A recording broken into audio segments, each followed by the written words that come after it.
جس دن اسٹیبلشمنٹ نے ہاتھ اٹھا عمران خان کے خلاف عدم اعتماد آ جائے گی. شاہد. اسلام آباد، ڈیلی پاکستان آن لائن. سابق وزیر اعظم شاہد خاقان اباسی نے کہا ہے کہ جس دن حکومت سے اسٹیبلشمنٹ نے ہاتھ اٹھا لیا اسی دن عمران خان کے خلاف عدم اعتماد آ جائے گی. نجی ٹی وی کے پروگرام میں گفتگو کرتے ہوئے انہوں نے کہا کہ ہم نے جوائنٹ سیشن میں دیکھا ہے کہ اسٹیبلشمنٹ نے کھل کر عمران خان کی حکومت کی حمایت کی ہے. جب تک اسٹیبلشمنٹ پیچھے نہیں ہٹے گی عدم اعتماد کا فائدہ نہیں ہوگا. شاہد خاقان عباسی کا کہنا ہے کہ پیپلز پارٹی کہتی ہے کہ پنجاب میں عدم اعتماد لے آئیں، لیکن ہم انہیں کہتے ہیں اگر عدم اعتماد لانا ہے تو سینٹ سے عدم اعتماد کا آغاز کریں، اس کے بعد پنجاب اور وفاق میں بھی عدم اعتماد لے آئیں گے.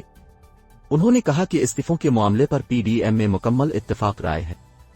کس وقت پر استعفے دینے ہیں یہ ہم پر چھوڑ دیں. 30 مارچ کو مہنگائی مارچ عوام کے لیے کر رہے ہیں. اس حکومت کا ایک دن عوام پر بھاری ہے. ایک سوال کے جواب میں شاہد خاقان عباسی نے کہا کہ ہم استعفے ابھی اس وجہ نہیں دینا چاہتے کیونکہ ہم عدم اعتماد کا آپشن کھلا رکھنا چاہتے ہیں اور لانگ مارچ کے بعد استعفے بھی دیں گے.